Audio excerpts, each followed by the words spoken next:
In this video, I'll teach you about the greatest and easiest painting cheat I know.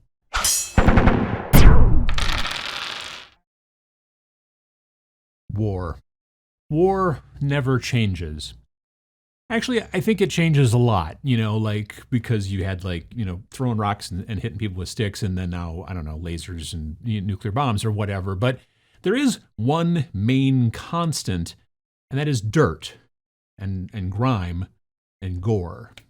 Technically, that is three constants, but it's because war is mainly fought outside, and that's where most of the dirt is kept, so there you go. This is actually great for us who are wargamers with a lot of miniatures to paint in many situations, because you see, it's actually far easier to paint our models, right? Soldiers, war machines, horrible monsters, etc. It's far easier to paint our models dirty than it is to paint them clean. It kind of sounds like that doesn't make sense, but it is true. It's a cheat, right? And it's probably my favorite one. Let me explain. The model starts out clean. It has no paint on it, right? Nothing to sully the pristine metal or resin or plastic that makes up our brave hero or evil robot or whatever, right? And then, we paint it. And some might say we dirty up the model with pigment by covering it in paint, right? And we do that to make the colors, it's supposed to be, right? We have to put flesh tone, clothing, armor, weapons, colors onto the right parts and all that kind of stuff. Laying these base colors down is actually pretty easy. But laying them down really well, not just the base colors, but also the color that kind of needs to go over the colors to make them kind of blend and all that kind of stuff and all that jazz, it's actually kind of hard. It's not a good idea to paint miniatures just with solid blocks of color, right? It has something, it's because they're so small, it has something to do with physics, the physics of light, or whatever, something, I don't know, it's science. But you have to add in the extra shadows and highlights and texture and all that just to make the model look normal and clean, regular. I don't know. And it's because they're so small. If this shirt is one color predominantly, but you can see there's highlights and there's dark shadows and stuff like that, but it's all one color. But if I was a miniature and only this big, you'd have to paint in that stuff to kind of over accentuate it, right? To make the model of me look as if I was just hanging around after being, I don't know, freshly showered or laundered or polished or whatever.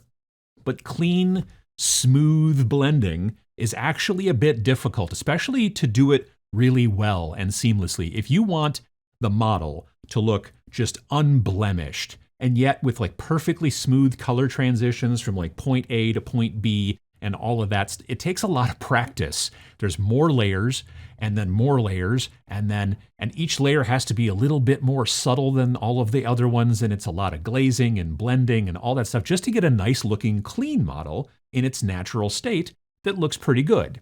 What if, instead of layer after subtle layer of glazes and blends and all that kind of stuff, what if instead you threw on a layer or two of grunge, grime, or gore, right? These are pieces for a war game, as I stated earlier. War is pretty dirty.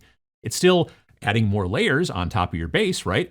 But they're easier and quicker to put on and still make the model look better than just straight base colors. Let me show you an example. This is a Nurgle Terminator that I was messing around with several years back. And if you watch me on Twitch, you might have seen this model before. I have a tendency to show people pictures of it from my phone when they ask about this type of thing. But here, you can see I painted him up with very simple base colors, right? You got a bright ivory, olive green, some copper, a little bit of red, stuff like that, right? And he honestly, he doesn't look great. He's okay, right? But he's dull. There's no there, right? And he certainly doesn't look like he's nurgly or been in any kind of a fight, right? I mean, he's very clean. And I could start blending and glazing to bring in the shading and the variations in the texture and then start to dirty him up. Or I could spray enamel wash all over him, every nook and cranny with my airbrush, which is what I did here. Now, you could also just use a regular cheap brush if you don't have an airbrush, something from the dollar store or something, I would use that. I did a video about that just a few months back. Pachow. But after I let this dry for about 5 minutes, I started wiping the enamel wash away with an old t-shirt, and then I used some Q-tips with a little bit of white spirits, and I got this. Dirtying up that model made a huge difference, right? I went back in and then I cleaned up some things a little bit more with an old kind of small brush. You don't want to use a brand new brush or anything like that. Use some white spirits and again, get into just clear out places even a little bit more, like the face, in certain places like that. And then I just painted the big weird spikes coming out of his back, right? And then I put some green wash on the smoke to add a little bit, a little bit more saturated color back in, painted the base, and voila. I couldn't have done that nearly as fast or easy if I wanted him to stay clean and pristine looking, right? Not that you usually would with a Nurgle model. And it doesn't have to be fancy enamels or oil washes. You can do this with regular old garden variety acrylic washes and shades from companies like Games Workshop, the Army Painter, or whomever, right? I painted these Turnip 28 models last month. If you don't know, the world of Turnip 28 is a world of mud and turnips. But you walk in the mud, you sleep in the mud, you eat the mud, it's everywhere. So with these guys, I gave them my standard Zenithal Prime, right, and then painted them mostly with contrast, transparent paints. And then, once that was all done, I just covered them in the good old Agrax Earthshade. The main trick is, if you know you're going to be doing this, really grunging up your models, then put on your base colors. Put those base colors on brighter than you might need, right? Brighter than the overall color for the model that you see in your mind's eye. Because the model will get darker when you make it dirtier. Of course, that makes total sense. Now, if the model is following a special historical or proper color, right? Like a specific olive drab that the US wore in World War II, or a specific ultramarine blue that a certain chapter of Space Marines might wear, well, then stick with that color, because then they'll just look battle weary after you're done. The other big cheat that going dirty does for your tabletop paint schemes is that it hides the mistakes on your paint jobs more often than not. If two colors don't meet smoothly on the model, between the plate of armors, is this, or if I had a vest over this, maybe the color of the vest would not quite meet up with my t-shirt, and they just was a little, it's kind of like when you're trying to color in the lines, you don't quite hit the lines, that sort of thing, right?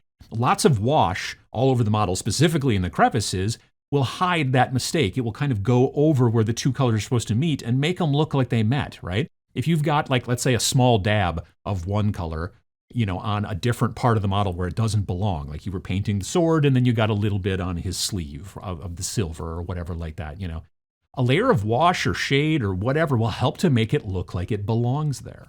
Some people look at washes as cheating or as a crutch that true painters don't need to use.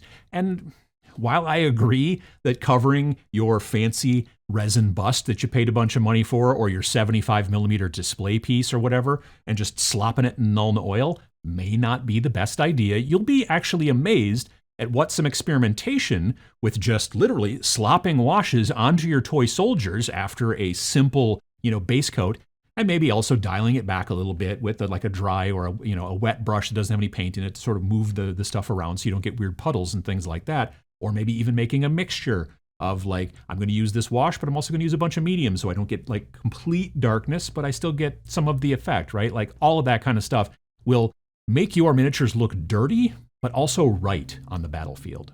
I hope that this video helps you to get more of your tiny little fighters onto the tiny, dirty little battlefield more quickly.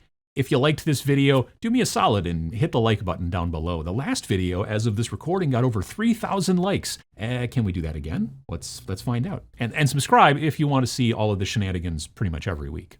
Thanks for watching.